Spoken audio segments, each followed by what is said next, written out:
This is my personal project. I'm just doing this for fun, just learning all the tools, doing all the stuff. I think I'm getting really into editing, and I'm like, might as well like knock two things out at once. Yeah, So you're my first test subject, and awesome. and this is my attempt at a theme. The theme that I'm playing around with first is foreign founders. So what was super interesting to me, especially like you and I met through at Antler, was that we were all coming from different places to like build in a certain location, whether that was like in Austin, Texas, where we were, or in a different country. So I think I really want to explore that. And yeah, you're my first guest, Lucy. So if you want to introduce yourself, we can go over that. You're a founder. Yeah, let's talk more about that. Sure. So my name is Lucy, and I met Andy in the Antler Austin Accelerator 7 weeks ago. And yeah, I come from the Czech Republic, and then I lived for 7 years in London before I moved to the US. And the reason why I wanted to join Antler and Antler Austin specifically is because I think the US is still where dreams come true, right? It's still one of the largest markets out there with 330 million people. Uh, the access to capital is much easier compared to Europe or parts of Asia. And the terms are also much better compared to other countries. And so, yeah, I think if you want to go into startups, the easiest market to enter is the US for sure. So that's what brought And me that to Austin. and that's you mentioned that's like market size, but also what was so different about London in the 7 years that you were there, compared to Austin or different places in New York? You mean in terms of startups? Yeah, in terms of the startup scene, I'm curious, even the term, like when you were saying terms, what were the difference that you saw that the US offered, where other places might not have been as strong? What were some of the examples? So I wasn't personally trying to raise capital in Europe, but from my friends, I know Yeah.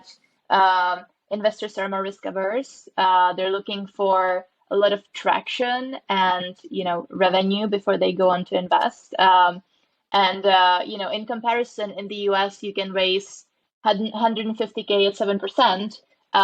In Europe, you would raise 150K at like 20%. So it's a different, yeah different risk tolerance for sure. Yeah, I think in terms of industry, especially London is focused on fintech, right? And yeah. Where do you think that appetite for risk comes from? Like people who are putting capital, they just have different backgrounds, different industries, different history, or like what do you think that it was? Yeah, totally. I think investors in London are mostly former bankers, people in finance, former traders, and so on. And I think in the US, investors are people who have founded startups themselves in the past, right? So the tech scene, Hmm. people who exited from Google, from Microsoft, from Apple, like those are the angel investors in the US market, and they know how difficult it is to get a company started. And yeah, their risk appetite is different. So I think in London, people who invest are not necessarily people who were founders themselves. I think in the US, you see that much Yeah. more often. Yeah, and that actually makes a lot of sense when you're saying, oh, London is the finance capital of Europe, and then therefore there's a lot of people who are investing. They look at their traditional background, which is like banking, and then it's like usually it's bigger banks that's involved with that. It totally Yeah, makes even sense. even if you look at Um, Antler as a venture capital fund and the different locations that they're in London, I think the average age of a founder is like 40 something. Right? So mm, they take in people who are much more experienced, and you can see the risk aversion there versus in the US, right? Our batch, like the average age was like 22. I know. So And it was again, so much fun. so much fun. Yeah. Um, Yeah. And then that's a good segue into just like what are you founding? What is your company, the product? Who are you addressing? Sure. So I'm building a constituent engagement platform that facilitates small group discussions around political events. And the problem I'm addressing is political polarization. I think you Mhm. understand why I'm looking into the US market, right? Where there's been a 400% increase in people strongly disliking the other side in the past 2 decades. 90% of people think polarization is a significant threat to America's democracy, right? So the problem is really large, and I think a tech platform is part of the solution. So yeah, I'm working with different bridge building communities who are organizing discussions between people who have different perspectives, and I want to get them Mhm. on my platform to have these conversations and eventually engage with politicians in these small groups and show the world that it's possible to find a consensus, right? We can talk with people who disagree with us. It's okay, and highlight nuance that is not shown in the media world currently. And we talked about this before, but you said tech is the solution. But I know from you, like tech is also the big issue that like kind of put fuel to the fire on this polarization, right? Can you talk a little bit more about where we went wrong in the last 2 decades in terms of getting to this point today? Right. I forgot to add tech with the right design and incentives is the solution, right? Not any tech. Yeah. But yeah, obviously the problem was the business model that was started by I think Google, in the late 90s, where you're trying to increase people's engagement on the platform, and you do that through making them angry and outrageous. And that's definitely wrong, right? It's not good for the world, for democracy, for people's mental health. So what I want to do, I want to increase the quality of conversations people have on the platform, not necessarily engagement. And my business model and the design of the platform will incentivize people to talk in small groups, allowing Mhm. everyone to participate, everyone to ask questions, and allowing for a balanced conversation to take place, right? And there would be incentives to make people more civil and respectful of each other. And the fact that these conversations are private will make people feel safe, and hopefully will increase people's openness in these conversations. And from the like results, what have you seen so far with this? Like, what is the right size? When you said people feel safe, is it safety from like getting their like identity and like thinking shared, or what's the safety around that? Yeah, so I think the ideal size is around 5 people, right? 4 to 6. And this has been proven in a lot of research studies, and all these bridge building communities that I've been working with have proved this. And in terms of, feeling safe, currently when you post anything on Twitter or Reddit, anyone could react to it, anyone could harass you or Hmm. troll you. It's not a safe place to have an actual back and forth conversation. And I also think that Twitter is more for statements or announcements. It's a one-way communication, right? It's not a place where you would actually engage on a deeper level with someone. So when I say feeling safe, you want to control who you speak with, right? You want to control who you Yeah. have a conversation with, and you want to know who that person is. So that's one aspect, and second aspect is allowing people to discuss in a private manner, right? Where you discuss safely without other people seeing what you're saying, but you can also have the option to discuss in these small groups of up to 5 people on a public platform. So making the conversation visible Hmm. to the public.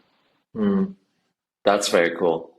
I that's cool because I had a first-hand experience of these like small conversations, and it was really awesome to be in a place where People are just like open to different ideas and just letting, not necessarily like okay with them being wrong, but okay with discovering new things. And I think that's always the first step to just better understanding. That was really cool. I Um, mean, you went to the and discussion event, right, 4 weeks ago. So yeah, yeah, you exactly. experienced it firsthand. Yeah, and it was fun. Um, and then you said because you were building for, yeah, why did you decide initially to build this for, let's say, maybe it's not only US audience, but when you're thinking about this, did you have US focus in mind and why? So eventually, I want this to be global, but the target market is US at first. It's the low-hanging fruit for us, right? The problem is the most pressing in the US.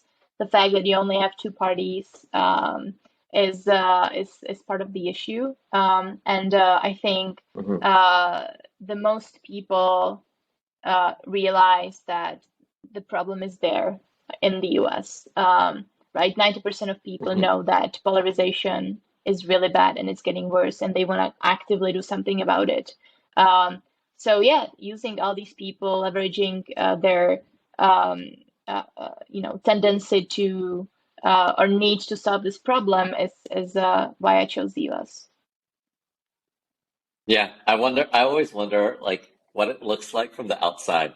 It's like the people in Europe or like Czech Republic, like they're like, oh my gosh, US is so crazy with this like polarization. Yeah, yeah, I think pretty The nod much says yes. Yeah, like in the Czech Republic, we have seven parties in parliament, right? So it definitely is. The two-party system is not ideal. And yeah, but I believe we could do a lot about it, and we could do a lot to fix it. And are there anything that like as you're building this, realize the perspective that you're bringing in, um, like maybe not growing up in the US, but like really helpful for you to discover this problem and the solution set? Yeah, I think in America, a lot of people take democracy for granted. And Hmm. they've always lived in democracy. Their parents always lived in democracy.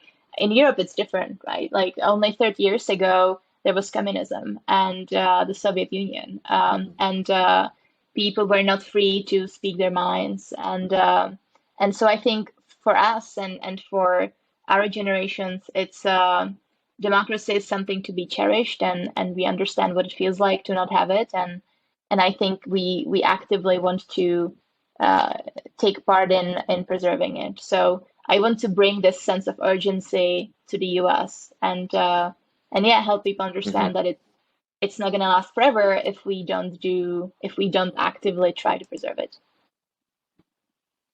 Hmm. Yeah. It's I feel like it's always an house on fire situation every time I'm on social media and like things like that where and I think that what I really like about I'm just going to dub it like foreign founders, but people who are like both of us didn't grow up here, but have see some sort of like ideal to strive towards was like one of the things that's super important is like these things that we have in a certain place, ideas or like um are it's it takes work to keep that as a status quo. And I think what you said about the people take it for granted, I see it everywhere. um, and I think these conversations or like these, the platform that you're building, the company that you're building is like super important to keep that conversation in the forefront. So we don't forget, we don't lose touch of that because once we do, it's like it's easy to lose it. 100%, yeah. Complacency is a Yeah. big issue. Um, and I Yeah. think also the way the US sees immigration should be fixed. I think immigration has become sort of a pejorative where people associate it with illegal immigration, especially from Central America. Um, but immigration is also, movement of people from countries that, have high skilled engineers who are looking for work Hmm. opportunities and Hmm. would add a lot of value to the US market, right? And so we Yep. should let these people in without issues. And right now, the US immigration system is so difficult and full of bureaucracy, and it's not benefiting the US at all. So, yeah. Yeah. 100% agree. That's something that I'm hoping I can learn more about is just like how it all works and like what we can fix. But I totally agree. It's like even when you think about people who I was like reading stats, people who want to go to different countries to start a company or like build, build something. US has always been top, but slowly and slowly it's like becoming less and less so. Um, that's a hard thing to win back, like trust. That's like the same thing as, it takes so long to build trust and then really quick to lose. That's Yeah. exactly the same. Yeah. Um, I guess we can take this to two different ways. What do you miss about working out in Austin for a little bit? Or when you were in Austin, what do you miss about Europe? Um, so what I miss about Austin, I think you can fill the gap there. I miss you and everyone from the Antler community. It's been such a great experience. So yeah, the main value add of the accelerator was the people that I met and the founders. And I think we learned so much from each other. Yeah. I really miss that. And yeah, it was definitely one of the best 6 weeks of my life. And and In terms of what I miss from Europe, I don't know. I think part of the culture. I feel in America, it's sometimes difficult to speak directly, right? Like in Europe, especially in Eastern Europe, we're used to being blunt and being very direct with Yeah. people, and we don't get offended easily. Um, Yeah. in the US, I feel you have to be a little bit more careful as to what you say because people get offended. People are more sensitive. Um, so that's one thing.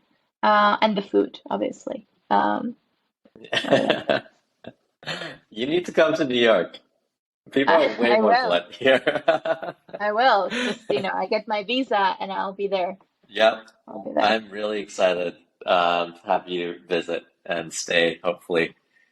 I've been trying to sell New York to everyone, and they're like, yeah, I don't know about that, but I know you will love it. I'll see you in the Um, next batch in October. yeah, see you in the next match. Last question for me. It's yeah, we talked about all this. I think the problem that you're tackling, polarization, can get people down. But what are you most hopeful for? That could be anything from going back to building in a different country to the problem that you're solving for.